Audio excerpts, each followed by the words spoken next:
আসসালামু আলাইকুম। আমার চ্যানেলে আপনাদের সবাইকে স্বাগতম। আম কাঁঠাল তাল পাকার গরমে কে কেমন আছেন তো অবশ্যই জানিয়ে দিবেন, কমেন্টস করবেন আমাকে। আর একটু ব্যস্ততা, সকালবেলার কাজ বাজ রান্না বান্না এই নিয়ে আপনাদের মাঝে হাজির হলাম আমি মাস্টার রাম্মু। আর প্রথম সকালবেলার কাজ হলো এই কাগজটা দিয়ে আমি প্রতিদিন চুলাটা ঢাকা রাখি। তো এই সকালবেলা হলে এই কাগজটা আমি আবার সরিয়ে নিই, তারপরে চুলার চারপাশটা আমি পরিষ্কার করে নিই। তো এখন আমি এই যে চুলার চারপাশটা কিভাবে পরিষ্কার করব সেটা আপনাদের সাথে আমি শেয়ার করতেছি। আপুরা আন্টিরা ছোট ছোট সোনামণিরা আমার ভিডিওটা দেখেন বা দেখতেছেন, তো আপনাদের জন্য রইল অন্তরের অন্তঃস্থল থেকে একগুচ্ছ লাল গোলাপের শুভেচ্ছা। আর ভিডিওটা দেখার শুরুতে প্রথমে একটি লাইক দিয়ে দেখা শুরু করবেন, আর যদি ভালো লাগে অবশ্যই সাবস্ক্রাইব করে আমার পাশে থেকে বন্ধু হয়ে যাবেন। আর প্রতিদিন সকালবেলা এই খালাই এই কাজগুলো করে, আমার যে হেল্পিং হ্যান্ড খালা আছে ওই খালাই এই কাজগুলো করে। তো সকালবেলা এই তো কি রৌদ্র উঠেছে, আর গ্রামের পরিবেশে যে ছোট ছোট ছেলেমেয়েরা কিভাবে লাঠিম খেলা হয় সেটাও আপনাদের সাথে আমি একটু শেয়ার করে নিলাম।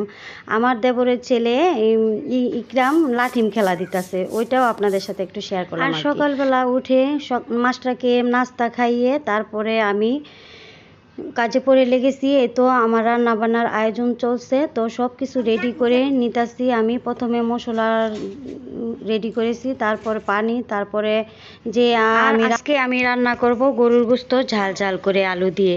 অনেক আপুরা ভাইয়ারা গরুর গোশত রান্না করে অনেক আইটেম করে, তো আমি তো সাধারণ একটি মানুষ, সেজন্য আমি সাধারণভাবেই গরুর গোশতটা রান্না করি। আর এই তো প্রথমে আমি সব কিছু রেডি করে নিয়েছি, আর তারপরে আমি গরুর গোশতগুলা একদমই বড় বড় সাইজের ছিল, তো আমি একটু কাট পিস করে ছোট ছোট কেটে নিতেছি। আর আমি যখনই রান্না করি সব কিছু একসাথে নিয়ে গুছিয়ে রাখা তারপরে রান্নাটা আগুন জ্বলিয়ে দিই। যেহেতু আমি মাটির চুলায় রান্না করি সেজন্য আমি এইভাবেই আমি সব কিছু প্রথমে রেডি করে তারপরে রান্নাটা বসিয়ে দিই। আর এই তো গোশত কাটা হয়ে গেছে, এখন দিয়ে দিলাম পেঁয়াজ কুচি, তারপরে দিয়ে দিব আদা বাটা রসুন বাটা, পরিমাণ মতো সব কিছুই দিতেছি।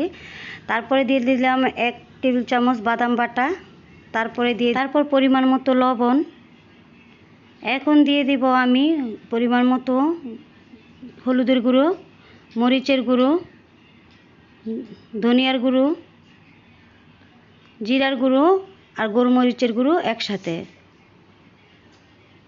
তারপরে 2টা তেজপাতা, তারপরে দিয়ে দিলাম এখন গরম মশলা, তারপর পরিমাণ মতো তেল দিয়ে দিলাম, রান্নার সয়াবিন তেল। সব শেষে ভালো করে হাতে মেখে একদমই মশলা আর গরুর গোশত মিক্স করে নিয়েছি। তারপরে আমি মাটির চুলায় আগুন ধরিয়ে দিয়েছি। এই তো আর আগুন ধরার ভালো করে জালটা ধরছে, তারপরে আমি এই তো কড়াইটা বসে।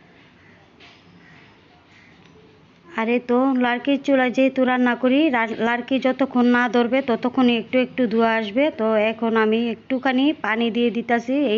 এই প্লেটটাতে আমি গোস্তটা ম্যারিনেট করছি, তো এখন মশলা ভেজে আসছে, এখন আমি একটু পানি দিয়ে গোস্তের মধ্যে দিয়ে দিলাম। আর ওই পাশ দিয়ে মাস্টার রাব্বু মাছটাকে খাইয়ে দিতেছে লুডুস রান্না করে। আর এটা হচ্ছে মাছটার সকালবেলার নাস্তা না, কিন্তু এটা হচ্ছে 11টার বাজার খাবার। আর যেহেতু মাস্টার রাব্বু বাসায় আছে সেজন্য মাছটাকে খাইয়ে দিতেছে। আর যখনই মাস্টার রাব্বু বাসায় থাকে না তখন আমার এই রান্না বান্নার সাথে তখন মাস্টার কাজগুলো এইভাবে আমার একা হাতে করতে হয় আর কি। তখন আমার অনেক কষ্ট হয়ে যায় মাছটাকে সামলাতে, তারপরে আবার রান্না বান্না করা, আর ঘরের বাহিরের আরও অনেক কাজ আছে সেইগুলো করার। তো আমি কিন্তু সারাদিন বসে নেই, আমার সারাদিনই কাজ আর কাজ। তো এখন এই তো একটু পানি দেওয়ার পরে আমি দেখি যে মশলাটা একটু লেগে লেগে আছে, তো এখন আমি ভালো করে নাড়াচাড়া দিয়ে একটু গোস্তটাকে ভালো করে কষিয়ে নিতেছি। তারপরে আমি কিছুক্ষণ আরও একটু রান্না করে তারপরে আমি আলু দিয়ে দিব।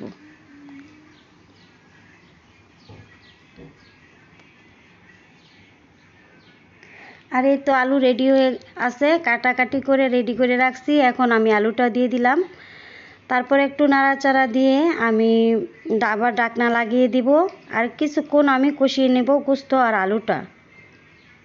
আর যে আপুরা ভাইয়ারা নতুন আছেন, আপনারা গরুর গোশত রান্না পারেন না, তো সহজভাবে আমি আপনাদের সাথে শেয়ার করলাম, তো দেখলে আপনাদের অনেকটাই সহজ হবে, এইভাবে রান্না করবেন আর কি।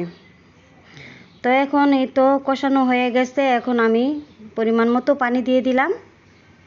পানি দেওয়ার পরে আমি আরও 10 মিনিট রান্না করে নিব। যেহেতু আমি মাটির চুলা রান্না করতেছি, সেজন্য লার্কির তাপ অনেকটাই বেশি, সেজন্য 10 মিনিট রান্না করলে চলবে। আর গ্যাসের চুলায় রান্না করলে অনেকটাই সময় লাগে, সেজন্য মাটির চুলায় রান্না করতেছি আমি। আর গোস্তটা একদমই নরম নরম হবে, তারপরে আমি নামিয়ে নিব।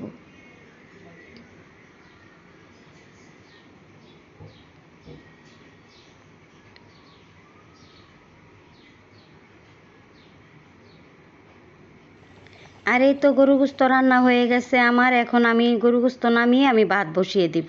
আর আজকে আমার গাছের আম দিয়ে আমি টক রান্না করব। সরি, আজকে টক রান্না আপনাদের সাথে আমি শেয়ার করতে পারবো না, আমার ভিডিও অনেক লম্বা হয়ে যাবে, সেজন্য টকটা আমি রান্না করবো না, শেয়ার করব না আর কি।